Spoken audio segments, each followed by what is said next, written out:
किसी देश के आर्थिक समृद्धि और आर्थिक विकास के जब मापन की बात आए, जब वहां की अर्थव्यवस्था के आकार की बात आए, तो दिमाग में यही आता है कि उस देश की जीडीपी ग्रोथ क्या होगी, जीडीपी क्या होगी, प्रति व्यक्ति आय क्या होगी। ये सब सारी चीजें दिमाग में आती हैं। कहा जाता है ना कि India is a fourth largest economy in the world. तो आज समझेंगे इन दो वर्डों को लेकर के, जीडीपी और जीएनपी बड़ा ही इंपॉर्टेंट शब्दावली में आएगा आपका, आर्थिक शब्दावलियों में। ठीक है ना। मेरा नाम है नवीन कुमार, आप देख रहे हैं गोल चक्र का यूट्यूब चैनल। तो दो शब्दावलियां बेहद इंपॉर्टेंट है, जीडीपी और जीएनपी। क्या है जीडीपी, जिसको हम ग्रास डोमेस्टिक प्रोडक्ट कहते हैं, और जीएनपी को ग्रास नेशनल प्रोडक्ट कहते हैं। जीडीपी को हिंदी में हम सकल घरेलू उत्पाद कहते हैं, और जीएनपी को हिंदी में सकल राष्ट्रीय उत्पाद कहते हैं। थोड़ा सा एकदम आसान भाषा में और एकदम व्यवहारिक एग्जाम्पल के माध्यम से समझने का प्रयास करते हैं कि जीडीपी क्या होता है और जीएनपी क्या होता है। तो सबसे पहले जीडीपी।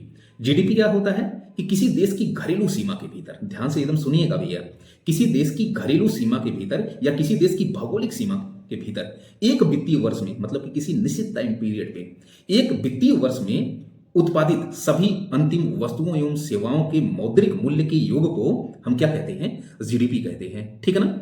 अब सुनना जरा, थोड़ा सा और डिफाइन इसको करते हैं। किसी देश की घरेलू सीमा या भौगोलिक सीमा, भौगोलिक सीमा में चाहे वो समुद्री सीमा हो, वायु सीमा हो या फिर स्थलीय सीमा हो, इन तीनों सीमाओं में जो उत्पादन होगा, चाहे वो वस्तुओं का हो, सेवाओं का हो, तो वस्तुओं और सेवाओं का जो उत्पादन होता है, इनके जो मौद्रिक मूल्य होते हैं, एक निश्चित टाइम पीरियड पे एक वित्तीय वर्ष के भीतर इन्हीं का जो योग होगा, उसी को हम क्या बोलेंगे, जीडीपी बोलेंगे। अभी ध्यान से सुनिएगा, ये आप भौगोलिक सीमा या घरेलू सीमा के भीतर एक की पॉइंट है, इसको आप याद रखिएगा। ठीक है ना भैया। घरेलू सीमा में दो लोग निवास करेंगे, एक तो भारतीय, एक नागरिक, और दूसरा विदेशी।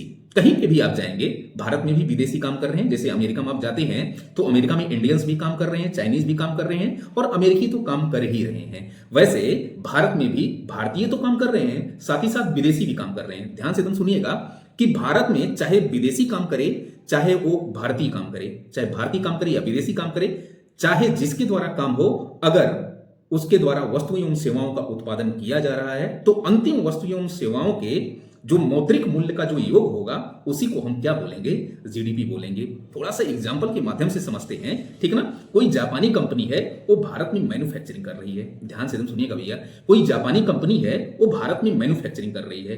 तो सबसे बड़ी बात कि उसमें इंडियन भी लगे हैं, उसमें जापानी भी लगे हैं, जापानीज भी लगे हैं। ठीक है ना। तो भारत की वो जीडीपी में शामिल किया जाएगा, इसको ध्यान में रखिएगा। जापान की जीडीपी में शामिल नहीं किया जाएगा, वो भारत की जीडीपी में शामिल किया जाएगा। अब सुनना जरा, अगर कोई भारतीय कंपनी जापान में, जैसे रिलायंस है, अगर वो जापान में जाकर के मैन्युफैक्चरिंग करती है, तो क्या जो भारत की कंपनी के द्वारा उत्पादन जापान में किया जा रहा है, उसके द्वारा उत्पादन का जो मौद्रिक मूल्य होगा, भारत के जीडीपी में शामिल किया जाएगा? नहीं शामिल किया जाएगा, नहीं शामिल किया जाएगा। ठीक है ना। अभी सुनना जरा, इसीलिए तो मैं डिफरेंसेस निकालना चाह रहा हूं कि जीडीपी और जीएनपी में क्या कुछ अंतर होता है।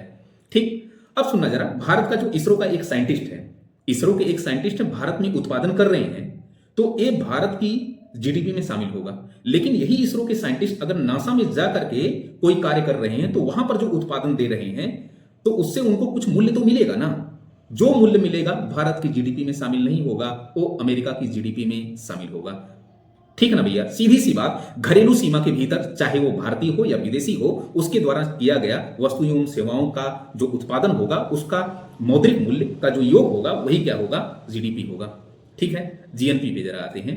जीएनपी क्या होता है कि भारतीयों के द्वारा, ध्यान से तुम सुनिएगा, नागरिकों के द्वारा या भारतीयों, भारत के परिप्रेक्ष्य में लेंगे तो भारतीयों के द्वारा, तो भारतीयों के द्वारा घरेलू सीमा के भीतर और घरेलू सीमा के बाहर, मतलब कि देश के अंदर या फिर विदेशों में कहीं पे भी किसी भारतीय के द्वारा अगर उत्पादन किया जा रहा है, तो जो वस्तुओं एवं सेवाओं का उत्पादन किया जा रहा है, उसी के मौद्रिक मूल्य का जो योग होगा, उसी को हम क्या बोलेंगे, जीएनपी बोलेंगे। ठीक है ना। अब सुनना जरा, थोड़ा सा एग्जांपल के माध्यम से समझते हैं कि एक कोई साइंटिस्ट है, ऐसे लेते हैं कि एक अमेरिकी कंपनी है। ये अमेरिकी कंपनी क्या करती है कि भारत में मैन्युफैक्चरिंग का काम करती है। तो भारत में जैसे आई, तो भारत की घरेलू सीमा में आ गई ना। तो घरेलू सीमा में आने के बाद इसको भारत की जीडीपी में जोड़ देंगे। चूंकि ये अमेरिकी कंपनी थी, तो अमेरिका के जीएनपी में इसको जोड़ देंगे। एक और एग्जांपल लेते हैं, भारत की टाटा कंपनी है। टाटा कंपनी ने क्या किया कि जा करके वहां पर अमेरिका में या फिर चाइना में, मान लीजिए कि भारत की जो टाटा कंपनी है, चाइना में जा करके एक कार तैयार करती है। तो ये चाइना की घरेलू सीमा में जाकर के एक कार तैयार करती है, इसलिए चाइना की जीडीपी में शामिल किया जाएगा और जीएनपी में भारत के इसलिए शामिल किया जाएगा क्योंकि ये भारतीय कंपनी है। ठीक ना भैया? अब एक बार और सुनना जरा। जैसे कि भारत का कोई साइंटिस्ट है, वो मान लीजिए कि भारत में जो उत्पादन कर रहा है वो भारत की जीडीपी में शामिल किया जाएगा, लेकिन वो इसरो में जा रहा है अपना भाषण देने या गाइड करने इसरो के साइंटिस्ट को, तो ऐसे में उसको कुछ ना कुछ तो उत्पादन करेगा ना, उसका मूल्य होगा ना। भाई इसरो वाले बुला रहे हैं कुछ ना कुछ, जो मान लीजिए $1000 दिए, तो जो $1000 दे रहे हैं वो अमेरिका के जीडीपी में शामिल होगा और इंडिया के जीएनपी में शामिल होगा। आई होप मैंने कोशिश की कि एकदम सिंपल एग्जाम्पल के माध्यम से आपको बताऊं। सो हमने बताया। एक और क्रिकेट का एग्जाम्पल लेते हैं। मान लीजिए विराट कोहली इंडिया में खेल रहे हैं, विराट कोहली इंडिया में खेल रहे हैं, ठीक है ना। अब इंडिया में खेल रहे हैं तो जो उत्पादन हो रहा है इंडिया में वो भारत की जीडीपी में शामिल किया जाएगा। यही विराट कोहली जैसे ही जा रहे हैं यूएई में खेलने, ठीक है ना, संयुक्त अरब अमीरात में मान लीजिए खेलने जा रहे हैं, तो वहां पर जो उत्पादन विराट कोहली के द्वारा होगा वो यूएई के जीडीपी में शामिल किया जाएगा, भारत की जीएनपी में शामिल किया जाएगा। तो आई होप आपको पसंद आया होगा कि जीडीपी जीएनपी में क्या कुछ डिफरेंसेस होते हैं। मैंने अपने तरफ से पूरी फुल कोशिश की कि एकदम आसान भाषा में समझाऊं। बाकी जब दिसंबर में जनवरी में क्लास स्टार्टेड होंगे पूरा एकदम डिटेल से कि क्या कुछ होता है, एक एक एग्जाम्पल, एक एक सारी चीजें क्लियर कट करेंगे। आज के लिए फिलहाल इतना ही। Thank you.